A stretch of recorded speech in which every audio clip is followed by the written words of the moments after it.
Nordeste indicaram uma rejeição de 57%, a maior de Lula desde o início do terceiro mandato, um novo estudo feito pelo Poder Data confirma o aumento dessa desaprovação de Lula frente ao Palácio do Planalto. O Poder Data é uma divisão de pesquisas do site de notícias Poder 360. O levantamento que foi divulgado mostra que 56% dos brasileiros desaprovam o governo Lula. Esse índice avançou 3 pontos percentuais num período de 2 meses. No mesmo período, a aprovação diminuiu de 41% para 39%. Além disso, 5% dos entrevistados não souberam responder. O levantamento também aponta que o cenário piorou para o governo Lula em todos os níveis da estratificação, ou seja, a atual gestão está sendo desaprovada por homens e mulheres de todas as idades, moradores de todas as regiões do país, com diferentes níveis escolares e em todas as faixas salariais. O cientista político, o Paulo Ferracioli, falou sobre esse panorama sombrio para o governo federal. A gente vai ouvir a análise.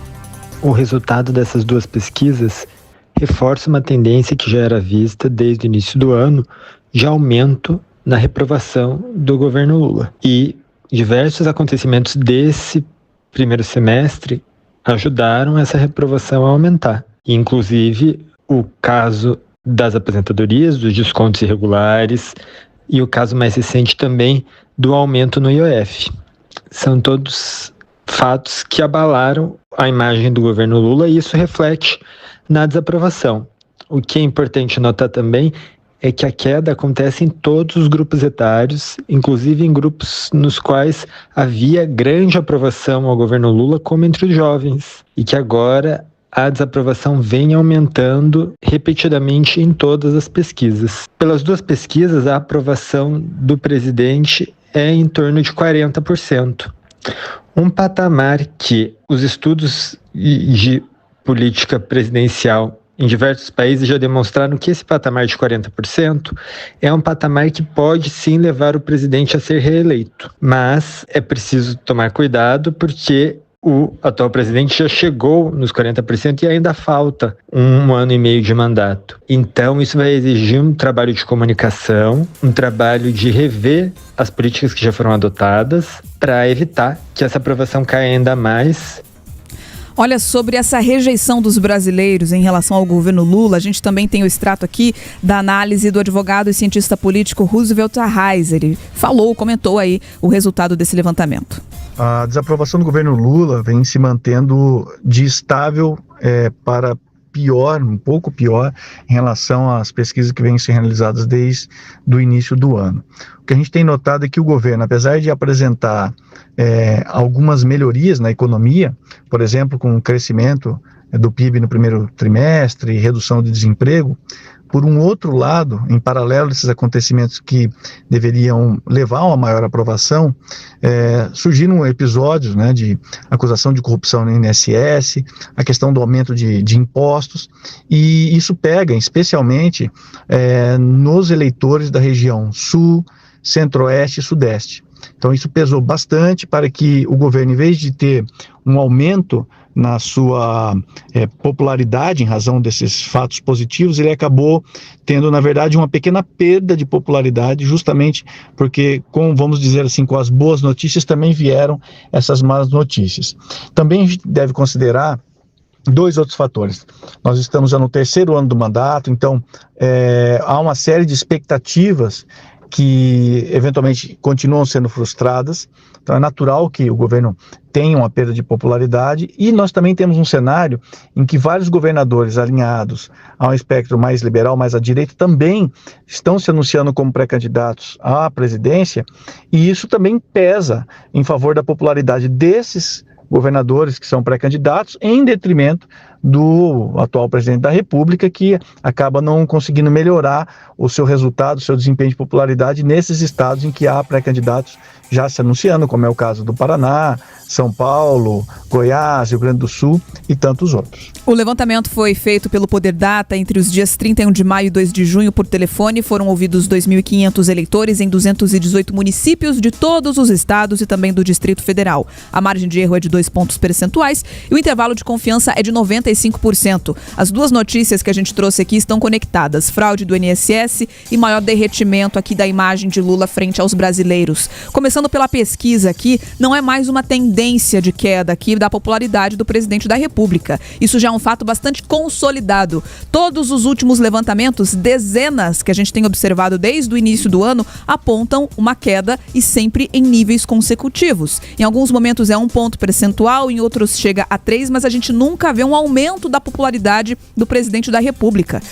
Até porque estamos no 3º ano de mandato. E Lula não conseguiu entregar as grandes promessas de campanha. Muito pelo contrário, quando o governo federal começa a se preparar para tentar mostrar algum tipo de serviço, tentar ali colocar o verniz em cima de alguma campanha envolvendo o Ministério da Saúde, da Educação, Segurança Pública, vem um escândalo atrás do outro. O maior deles, a fraude do INSS, que não é só o maior dessa gestão de Lula, a gente pode estar falando de um dos maiores escândalos da história na política brasileira. Estamos já em 6 bilhões de reais e essa conta vai subindo. Outras investigações paralelas também vão alcançando os mesmos nomes envolvidos e uma conta que chega para a classe política. Aí a gente volta lá com a entrevista que trouxemos aqui na Jovem Pan News com o Zeca Disseu, também o Stefanes Júnior, deputado do PT contra o deputado ali do PSD, num debate aqui na nossa programação, da conta política que representa de fato essa fraude do INSS.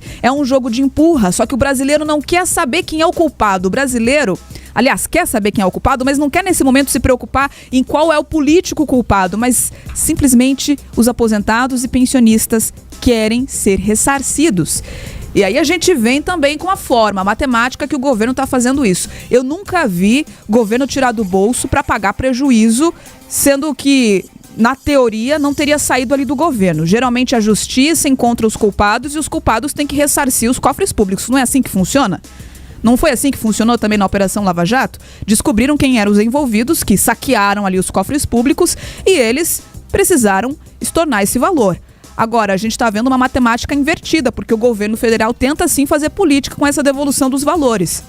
De dizer, olha só, nós somos os bonzinhos, foram os outros que roubaram e a gente está aqui para devolver e salvar todo mundo. Só que não é bem assim. Agora, de fato, fica esse jogo de empurra e agora a nossa live está comentando já aqui também muito perspicaz a nomeação do Omar Aziz, o senador aí do PSD, para conduzir esses trabalhos. Manuela Niklevics, ele é um nome aceito entre a oposição e a situação também. Dá para dizer que a classe política fica satisfeita com essa nomeação? Todo mundo bem lembra do Omar Aziz por conta da CPMI da Covid, né, da pandemia que aconteceu. E aí o receio fica justamente sobre isso, porque é uma CPMI que deve sair, Bia, e que é extremamente importante, como você falou, por conta do tamanho desse escândalo envolvendo o roubo dos aposentados, esse escândalo do INSS. Mas não só com esse nome sendo colocado ali, mas também com toda essa narrativa que vem sendo desenhada, esse jogo de empurra, como você falou, fica o medo de que a CPMI seja simplesmente isso. Um espaço ali de mídia para que eles fiquem tentando jogar a culpa sempre um contra o outro. E nesse momento, o que o brasileiro quer saber, gente? É responsabilização dos criminosos e dinheiro de volta na conta. Não adianta a atual gestão dizer que começou anteriormente. Começou anteriormente? Sim, começou. Começou antes, inclusive, da gestão do ex-presidente Jair Bolsonaro. Engrenou ali e continuou acontecendo na gestão de Jair Bolsonaro? Sim, mas aumentou e muito na atual gestão do presidente Lula. E vem agora essa investigação acontecendo, eles tentam tomar muito, né, essa responsabilidade para si, mas acontece por conta de um trabalho jornalístico que fez a denúncia de que tudo isso estava acontecendo, de que essa fraude já vinha de muito tempo, e aí é que não teve como segurar também essa investigação. Mas o governo Lula trata isso de uma maneira muito mal, né? É mais uma crise que eles não conseguem tratar ali de maneira positiva, gente, porque eles não conseguem, até esse momento, a gente já está há um mês praticamente falando sobre isso, e não teve uma responsabilização, não teve congelamento ali por parte do Ministério Público de dinheiro das associações, para que a gente tenha ali uma investigação acontecendo de maneira mais transparente, para que a gente tenha segurança de que esse dinheiro vai ser devolvido. Bom, o presidente Lula nem tirar da pasta, né? O Carlos Lupe tirou, ele mesmo teve que sair, tamanha a repercussão negativa, e aí manteve o número 12 na pasta, que é o Volney Queiroz, que estava junto com o Lupe naquela reunião quando eles foram alertados de todas essas fraudes. Então, é a gestão que está no poder nesse momento. Não adianta eles quererem jogar responsabilidade para outros. Eles precisam atuar de forma a trazer resultados agora para a população, que é esse dinheiro de volta, e aí se fala em tirar esse dinheiro da União, ou seja, as pessoas pagando 2 vezes aí por conta de tudo isso, e a gente não sabe se de fato depois esse dinheiro será ressarcido. Então essa é a última crise que aconteceu no governo, é a maior delas, por óbvio, que a gente vai falar muito disso ainda, mas é tudo reflexo também da falta de tato da atual gestão do governo Lula, que a gente vê refletindo nas pesquisas eleitorais que você trouxe aí. Até tem um recorte novo da Quaest, que foi divulgado agora pela manhã, que traz o levantamento de possíveis segundos turnos com o nome do presidente Lula. E ele está tecnicamente empatado com todos os nomes, que é reflexo da rejeição, né? Porque tamanhas as crises que vem acontecendo e a impopularidade, qualquer outro nome que você coloca lá, as pessoas acabam indo para esse outro nome praticamente independente de quem seja. Tá lá Ratinho Júnior, tá lá Michele Bolsonaro, tá lá o próprio governador aqui do Paraná, Ratinho Júnior, que eu falei, desculpa, o governador de São Paulo, Tarcísio de Freitas. Então, ele já está tecnicamente empatado com todo mundo em um possível cenário de segundo turno, porque é um governo que não sai de crise, aliás, vem criando crises praticamente sozinhos, né? São os próprios ministros e a própria gestão que vem emendando uma crise na outra. Eles ficam colocando a culpa na comunicação, mas não existe colocar a culpa na comunicação quando os fatos do dia a dia se sobrepõem a essas narrativas também. Então, é um governo que já não se conecta nem mais com aquela sua base essencial que sempre estava com ele, justamente por conta dessa realidade que é sentida no mercado. Agora veio o escândalo do INSS, tem a questão do IOF, já teve a questão do PIX. Então é uma crise atrás da outra e parece que o governo, além de não conseguir sair da crise, também não consegue ter agenda própria, Carlos, porque a gente já está em 2 anos e meio de governo e não tem um projeto bom para chamar de seu, não conseguiu fazer uma entrega de campanha, de promessa de campanha, e continua deixando a culpa na herança maldita da gestão passada. Então tá tudo errado e eles não estão nem sabendo por onde começar. Na verdade, Manu, esses números aí, tanto da Quaest quanto essa do Poder Data, mostram que o governo segue patinando, né? Mais do que esse problema de teve uma variação, uma oscilação. A pesquisa, por exemplo, da Quaest de março trouxe 56% de impopularidade, essa agora trouxe 57%. Então é uma oscilação, mas o problema é o seguinte: você não vê o governo saindo disso. Você tem aí o Sidônio Palmeira ali, o secretário de comunicação do governo, empenhado em tentar melhorar essa imagem do presidente Lula, mas o negócio não prospera. Porque quando o governo, por exemplo, lançou o projeto, mandou para o Congresso o projeto que isenta do imposto de renda quem ganha até R$5.000 por mês, é um projeto bom para a sociedade, não tenha dúvida disso. Só que ele não anda no Congresso, porque o governo não tem a governabilidade, ou seja, não tem votos suficientes para aprovar esse projeto lá na Câmara, lá no Senado. Por isso tem que fazer benesses ali com partidos, principalmente do Centrão. Então, nem mesmo as pautas positivas o governo consegue lucrar, porque ele não tem a menor base dentro do Congresso Nacional. Agora, esses números não são surpresa aí para o governo. O governo está ciente desses problemas, sabe que a crise do IOF e principalmente do INSS estão debitados na conta do presidente Lula, né? O principal dado dessa pesquisa mostra que 31% dos brasileiros consideram que Lula é o principal responsável por esse escândalo e 8% Bolsonaro, né? A gente viu ali o Stephanie Júnior e o Zeca Dirceu na bancada aqui do RIC Notícias, aqui Opinião, falando sobre isso, discutindo a paternidade do escândalo, quando o brasileiro já optou, já indicou que para o eleitor aqui do nosso país, o Lula é o responsável, 31%. Né? Agora, essa questão do INSS tende a ser agora agravada com a instalação da CPMI, né? A gente fala o nome do Omar Aziz, é um nome ligado a Davi Alcolumbre, presidente do Senado, e a gente sabe que Davi Alcolumbre está muito próximo do presidente Lula. Então pode ser aí um homem para tentar barrar alguns requerimentos, por exemplo, do próprio irmão do presidente Lula, que embora não esteja investigado, estava numa associação ali que recebeu muito dinheiro, mas muito dinheiro do INSS. E há talvez o principal a principal entidade envolvida aí com esse escândalo do INSS. Agora o seguinte, a gente também tem que olhar por um outro viés. Se ao mesmo tempo essa CPMI do INSS pode provocar um desgaste ainda maior na imagem de Lula, pode ser a tábua de salvação dele. Como assim? Eu explico.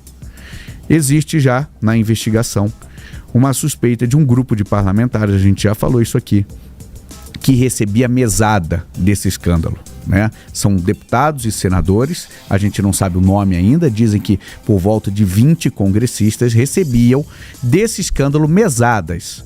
Todo mês recebiam dinheiro desse roubo que foi feito dos aposentados. E aí, a depender da coloração partidária desses congressistas, a coisa pode mudar de figura. Se a gente tiver muitos congressistas ali do centrão, de partidos de direita, isso pode ser uma salvação para o presidente Lula. Agora, óbvio que se tiver alguém da esquerda ali, principalmente do PT, aí o desgaste vai ser maior ainda. Mas isso pode ser sim uma tábua de salvação para o governo Lula. Vamos ver quem está nesse listão aí da mesada. Até porque, nessa semana, os agentes agora da Polícia Federal comemoraram aí um fato dentro da investigação, mostrando o seguinte: conseguiram quebrar o sigilo do Alessandro Stefanuto, ex-presidente do INSS.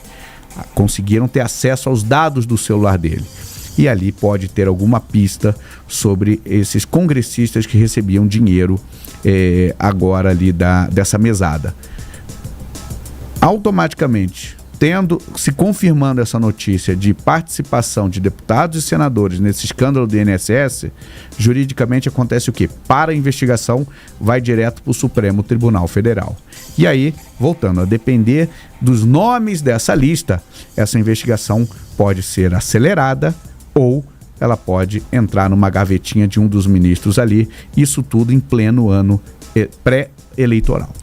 Olha, tem muita gente mandando mensagem sobre esse assunto. Fábio Selig, Anderson Ribas, Douglas Rodrigues, Henrique Alexandro Keiber. Daqui a pouco a gente vai ler todas as mensagens. O assunto que é